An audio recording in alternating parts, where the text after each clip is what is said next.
All right, boom. So as far as your profession now, I guess you started off as a transformative coach, I believe the term is. Yeah, there's lots of different terms you can call it that. So tell me what that's pretty much about, sort of thing.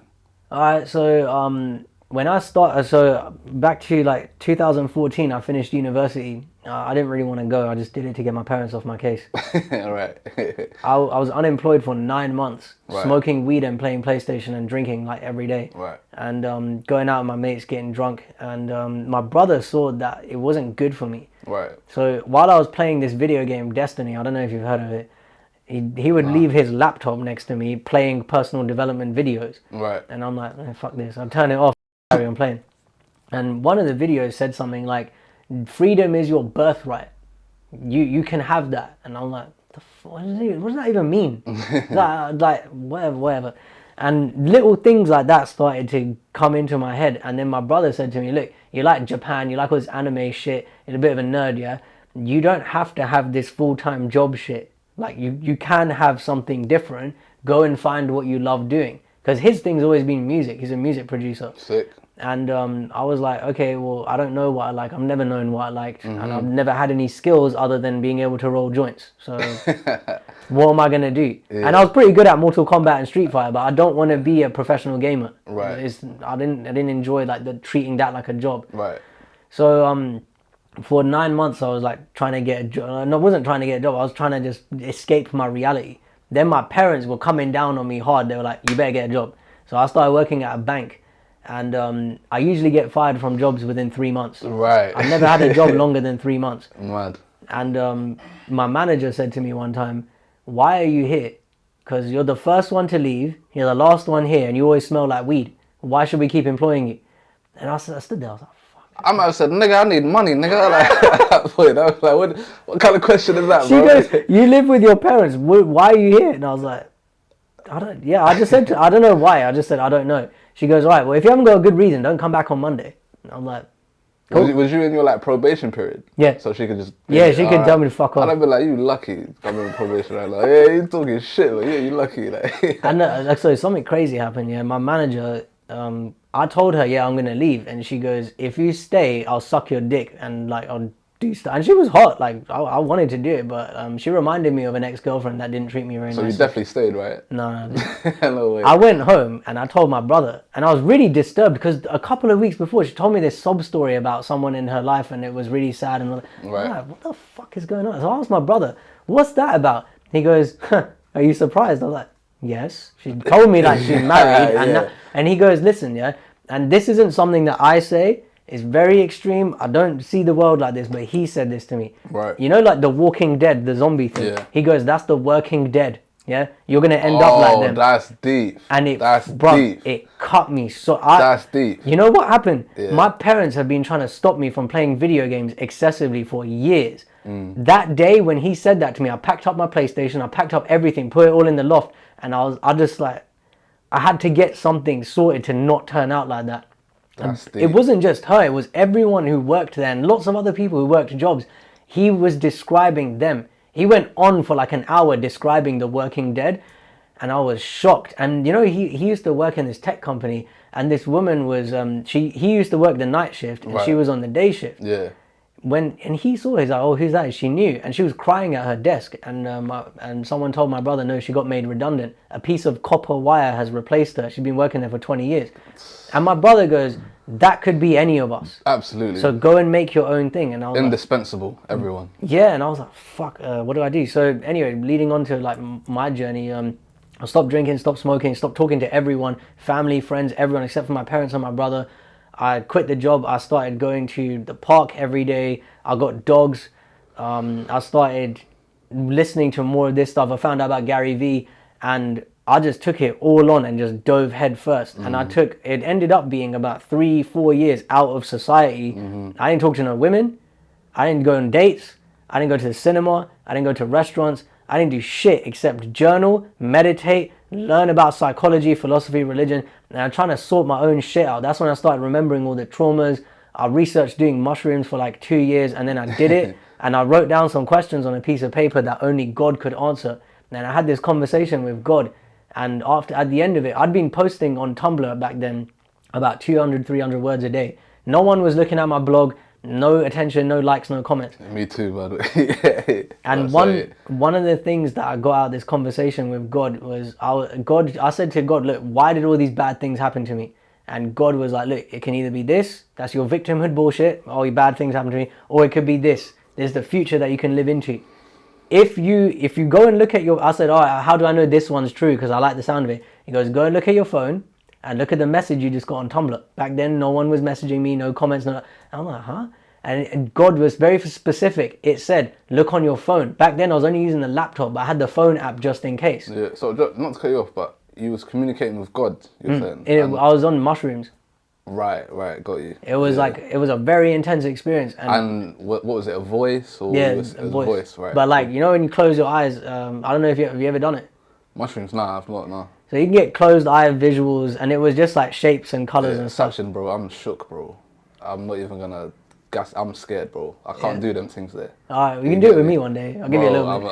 Oh, mate, I'm shook, bro. I'm telling you right now, I'm petrified. No one needs to do it. See, even when you're talking right now, like, I feel like I'm watching some horror film. Like, I mean, real, like, it's like, oh, what? Like, he's talking to God. I wouldn't even know what to say to God. You get me? I'm like, God lives in all of us. It's the voice of love. It's never scary. It's always calm. It's always quiet. It's always like it's like a whisper. And everyone's got access to it without mushrooms, without all this stuff.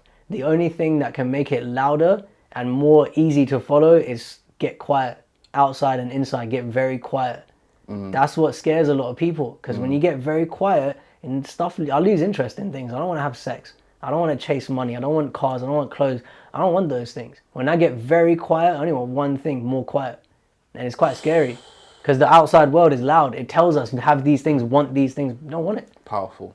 So I was having this communication, and God was like, look at your phone. I got a message from someone in Malaysia. She goes, hey Sachin, your blog is really underrated, and I just want to say thank you for everything you're sharing. It's setting me free. And that's when I knew, that was the moment I knew I'm supposed to be doing this thing. Okay, so I found a course in life coaching, and they suggested you do 40 hours of practice. I coached 100 people for free in 6 months. Sick. Alongside working for my dad's family business full time, which there's no days off, there's no sick days, it is just Monday to Saturday. I'm in a room on my own. There's no fag breaks or nothing. Nothing. And if I was ever seen smoking or anything, you got relatives around the corner. Everyone's keeping an eye on you. CCTV and that. Yeah, basically, get it. Yeah. But that was how it all started. And then I coached 100 people. I never got the diploma, because by the time I finished, my style was no longer fitting into how they taught us. And I was like, fuck it, I'm good. I'll go and start my own. And sick. For a couple of months, I started. Fucking rate that.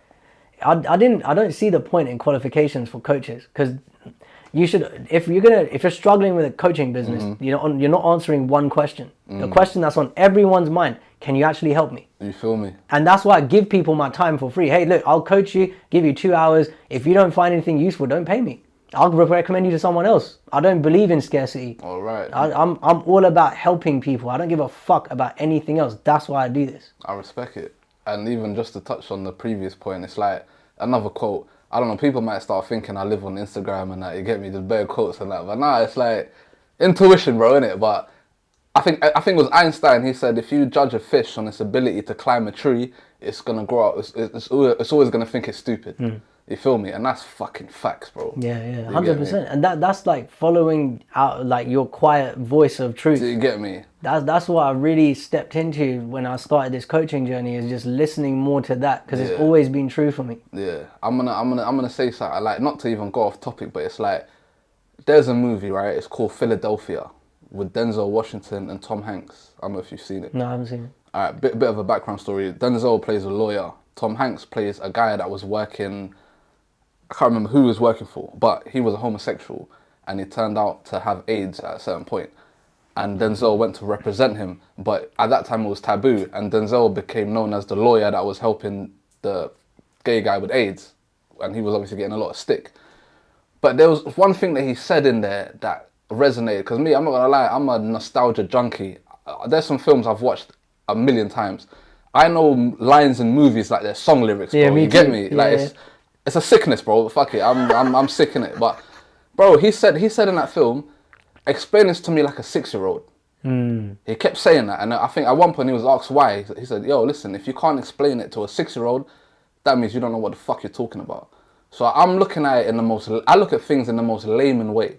You feel me? Yeah. And that's sort of my approach going into things now. Because it's like, there's companies made trying to swindle people because you don't understand something.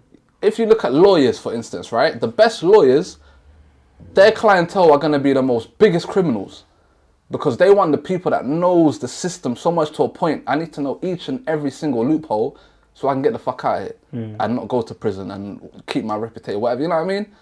And I feel like once you understand, you look at any kind of stimulus, right, and you can break it down in the most layman way, that's the only way you'll be able to understand it, bro. You feel me? 100%. That's why a lot of, this is going to sound very rude, but a lot of personal development is bullshit because you can't explain it to a 6-year-old. Like that whole thing, you'll feel better. Better than what? 100 I million. love that. You know, like little kids, the wisdom is so clear. Bro, I'll be saying that all the kids are smarter than what you think. Oh, bro. yeah, 100%. You get me? They're smarter than that, bro. The only point of having kids, in my opinion, is to set you straight. Facts. You learn from them. I love that. I think it's very, very true. Okay, so that's transformational coaching. Yeah, so basically... Is that similar to life coaching? You could say they're one and the same, but it depends, man. Like, there's so many different ways you can coach people. I don't really call what I do coaching anymore. I use it as a reference. People understand what life coach is, but it's beyond all of that. Right. What I do is beyond the word. It's beyond your body. It's beyond your race, your psychology. Psychology is your surface level weather patterns. You can be anxious. Sounds interesting, yeah. You can be anxious 1 minute. Like, in England, we get a lot of weather, right? Yeah. Same thing with your head. You get a lot of weather. Real. You can get PTSD weather. Oh, I'm having a flashback to a traumatic time. Ew. You can get anxious weather. Ew. Fuck, what are they thinking of me? You can get depression weather. Shit. Do you remember that thing I did in the past? Fuck me, I shouldn't have done that. That's a fact. They're all weather patterns. And then you get the sun. Oh man, I feel fucking great. I got no thoughts in my head. Sick. It's all surface level weather patterns. I don't treat the surface level weather patterns seriously. I'm going underneath all of that to access your being, which that's not the weather. It's the atmosphere. It's what all the weather is contained in. It's the planet. That's what, in my opinion, that's where real transformation takes place. If we're not we're not touching all this surface level weather stuff and go underneath all of that and really look at what is going on the ground level. That's what transformation is to me. I'm hosting an intensive in November for 3 days of just that. I don't need to give people information. We all got smartphones. Google's got all the information. They're going to take me out of business. If my business is information, teaching people how to or that, part of my business, coaches hire me to help them grow the business. But I don't teach them information. It's like 10%. The 90 is who the fuck they're being. That's where the transformation. I'll give you an example. Right. Someone said to me, how do I get this person to sign up with me? I'm like, right, the word get, that tells me who you're being. Why did you come into this? And they told me all the reasons why they want to coach. I'm like, right, that's the place you're coming from. That's not the place you're coming from. Because you're coming at the word is the house that you built. The listening is the foundation underneath. So your listening is, I need money and it's hard to get. So the words you speak, the house that you build on top of this bullshit foundation is going to be shaky. That's why your business is fucked. I can teach you 10% information stuff, like, okay, give people 2 hours, here's what you could do next, here's a creative way to serve them, give them a video to watch. But I'm not going to fucking sit there and do strategy with you. I can teach you how to use Instagram, but you can do that yourself. You can go on YouTube. I don't need to do all that. Being, that's where we need to do the work. And it's in here. It's not speaking to your head. People say, I can't wrap my head around that. Your neck's going to be fucked if you're trying to wrap your head around shit. You know, professors at universities that make me laugh, yeah? Their bodies are just transport units for their heads. And it's that's an ill concept. Because it's like like head heavy living is why a lot of us are like not having a good time. And the whole point of me coaching people is give you less on your mind so you can enjoy life. That's what real transformation is to me. Sick. That was fucking deep. And if I can even add to it a little bit, as far as how I deal with like my traumas and my sort of setbacks mentally, it's 2 things, right? One of them, I know that, I grew to know that nothing lasts forever. Everything's going to run its course and it's not going to be here anymore. That's the satisfaction I get from when I'm down, and that's sort of the down I get when I'm up. Because I know that it's not, you get me? But you got to take things as they come. And the other thing is that heart versus the brain. You know what I mean? It's like, I feel like that's like the biggest battle you face, because your heart is telling you one thing and it's not to get corny, I don't want to sound like Celine Dion, but you get me? You got your heart and you got your brain, right? And it's like, the way I see it, because I heard someone say this and I was like, bro, you got a fact. Because I feel like your brain works against you more than your heart, just by sentiment alone. Because it's like, if your brain stops working, can you still be alive? If your heart stops working, can you still be alive? So that should let you know that it's more about here than here. Upstairs sometimes can have you doubt yourself, can have you whatever. But bro, if something happens to you, bro, your heart is almost like in a certain way, because I don't want to sound corny, but it gives a shit about you. So it gives you this feeling that, oh, that shit happened to me, that's fucked. And you're there just taking that in. So that makes sense, innit? And it's like, yeah. So again, I do the opposite of most personal development. So the phrase I use is, it's very Lamron. The word Lamron is the word normal flipped backwards. That's a place in Chicago, right? Yeah, Lamron. No, yeah, exactly. I got it from them, because they go, our ops live on normal boulevard. We flipped it backwards. We're Lamron, innit? Fuck you. Now I take that and I say, right, most coaches are on this shit. I'm Lamron. I'm not trying to op you. I'm not trying to be like against you. You're trying to smoke on a pack. Or I'm not trying to do none of that, yeah. But I'm on the opposite side, which is, okay, cool. You got self-doubt, yeah? No, you don't actually have that. You're experiencing self-doubt. The brain is a pattern recognition machine. It's evolved over time to recognize danger, fear, and keep us safe. It's like an untrained wild dog, right? It's just chasing shit. And we can train it. We can train ourselves. That's a fact. Yeah, your brain can work for you. You can reprogram. You can re-register certain things that you learnt, bro. You can. Yeah, absolutely. And it's funny, like, I had someone say to me, like, oh, look, I don't want to start coaching with you right now. Can we start in September? My default response now is, yeah, cool. What do you need from me in the meantime? My default response 2 years ago was, fuck, how do I get this client? And that shows me, like, my brain's trying to take care of, like, stuff, yeah, like numbers in my phone, my bank account, whatever, right? My heart is like, I'll just look after this person, everything will be all right. Do you feel me? And you can live that way. And you can build like, what I'm doing is I build a business around loving people. Same with my granddad. You heard a little bit about me and my dad have a podcast, right? Well, I know you and Sammy got one, but I didn't know you and your dad as well. So me and my dad, we had this podcast called the 3Gs. Right. 3 generations of entrepreneurship. My granddad is no longer with us, my dad and me. And we're all... God bless the dead. Yeah, we're all running our businesses in one way that's aligned, which is look after people and be good to them. That's it. That's certified, bro. But that's coming from the heart, right? Facts. Anyone who's coming from the brain is like, yeah, well, how am I going to make money doing that? You feel me? You feel me? And it's like, I have one of my clients was a rapper a while ago, right? Right. SoundCloud rapper, he had a bunch of face tats and stuff. Oh my God, them niggas. yeah, you feel me? And one time he said to me, look, I'm about to jump on this trend. I'm about to like op the shit out of these people to make my stats go up. I said, okay, that's fine. Bro, your brain is doing that, yeah? But what do you really want to rap about? He goes, oh, do you know what? And he was silent for a long time. He started crying. He goes, that's an ill question, though. He goes, no. And I asked him another question. I said, what's the song that you're scared to write? And he started crying. That's a mad question. And he took a big toke of the lean or the joint. I can't remember what it was. He took a massive hit of something. And heroin or something. He looks at me. He's like crying in it. He's like, my girlfriend died. And I was like, fuck. And I was like, rap about that. What the fuck? Yeah, and I said, rap about that. You ain't never heard Stand by Eminem, bro? Like, what the fuck? Like, this shit is the one that makes the world really fucking stop in its axis, bro. You get me? And I said, look, you can do the numbers and the trend and all of that, and you can have the perceived numbers that go with that, or you can follow your heart and be unique. You feel me? And like Tory Lanez, he spent 9 or 11 years on a sofa bed in the studio. No one gave a shit about him, and then he popped off because he kept doing his own thing, which is these like weird vocals, rubbery, like weird sound, lots of different styles, and people were catting his sound here and there, and he just kept going. And I love that for me, what it's been is like, I've always known that what I want to do is different. And that's why I never bothered with the diploma. There's this thing called ICF and ACC, MCC certifications. You lot are over there, innit? I'm not doing that. I'm coaching in a way that's in alignment to what I believe is capital T true. And that gets me in a lot of shit. Anytime I talk to academics about it, they don't like it. You know, them like have a fucking mentality themselves, innit? Like, you know how it is in society.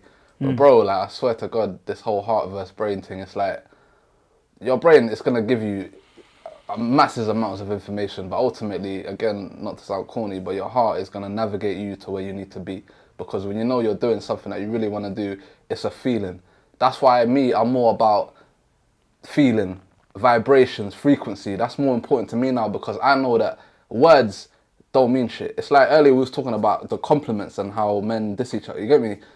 You know what I really feel like? When someone compliments me, right? I'd rather you diss me, because I don't know where you stand on your compliment. But when you diss me, all right, boom, I know that at least, if anything, you're trying to come at me. But the compliment, I don't really understand it, if that makes sense. And it's like, bro, I'm more about action, I'm more about example, because I really don't rate words. I really don't rate a talker. You know what I mean? Obviously not. You aside, obviously, I respect your thing, you know what I mean? But I'm talking about when people just talk, bro, it's like, I can't rate it, because it's like, we need to be put in this thing. It's one thing to have a theory, but what's a theory without practice? What's an idea and a concept without people putting that shit in motion? You know what I mean? And it's like, we got to get over this thing of talking. It's like, we got a government, they just sit, obviously not to get political, but they just sit in this space and fucking chat all the time about the potential. More time they're talking about the potential of this or possibly that, or it's like, bro, like, how about we get outside and fucking help some people, bro? And just do something in the physical. And again, earlier we were talking about children. I promise you, it's children, they're sponges, right? Say what you want to them. Your actions and your influence is gonna fucking be the thing that shapes them more than anything. You know what I mean? Can I ask you a question? For sure. When was the last time someone gave you a compliment and you said, thanks for noticing?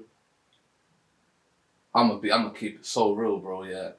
When I say I'm against compliments, I don't even remember. Because it probably happened and I was like, get the fuck out of here, bro. You get me? But maybe the last time, I think, only because, yeah, I was like, that was a pretty sick compliment. There was like, they told me, basically, one of my brethren was like, one thing about me is that I'm always the same person around whoever. And you know what's mad? You know when you're a person who's always conscious of that, like, you know that, okay, this is a different crowd, but it's like, I don't need to be on you. I'm going to be myself around you lot. You lot might be the thugs, you lot might be the killers, you lot might be the niggas that go to libraries 8 times a week. But I'm always, bro, let's mix, bro, and bounce off each other, share ideas, sort of thing. So yeah, when he told me that, I was like, I hear that. I'll be trying to do that shit on purpose. You feel me? That's the whole, like, the 3 words. Thanks for noticing. It's like, I'm doing this on purpose. Facts. Anyone who compliments me on something, I don't use the word compliment. I say you're acknowledging something in me, and I do it to people all the time, and it takes people off guard. Like, I say it to women most of the time. Like, if I say to, I acknowledge you're an extraordinary woman. You're living your life this way, or men, or whoever it is. Most of the time they cry. And I'm not doing it to make people feel any type of way, because I can see it in me. I want to speak it into you. I want to speak to that place in you and call it forward out of you, so you can enjoy it for yourself too. That's ill. Because in the society, what do? We take a compliment and, but you are this too. No, thanks for noticing. Yeah, that's on purpose. You see the way I rolled? That's on purpose. Thank you for noticing. Are you enjoying it? Yeah, cool. Here's what I acknowledge in you. You know, it's, I got into this habit a long time ago, about a year ago now, and it's changed my entire life, because my acknowledgements are front and center for me. I'm living into them. Someone said to me, you got this insane power with your words. I was like, oh, really? Huh? You definitely do, bro. And now I'm like, it's front and center. I'm like, yeah, thanks for noticing. I'm working on it as well. It's going to get even better. Yeah, for sure. You get me? Mad.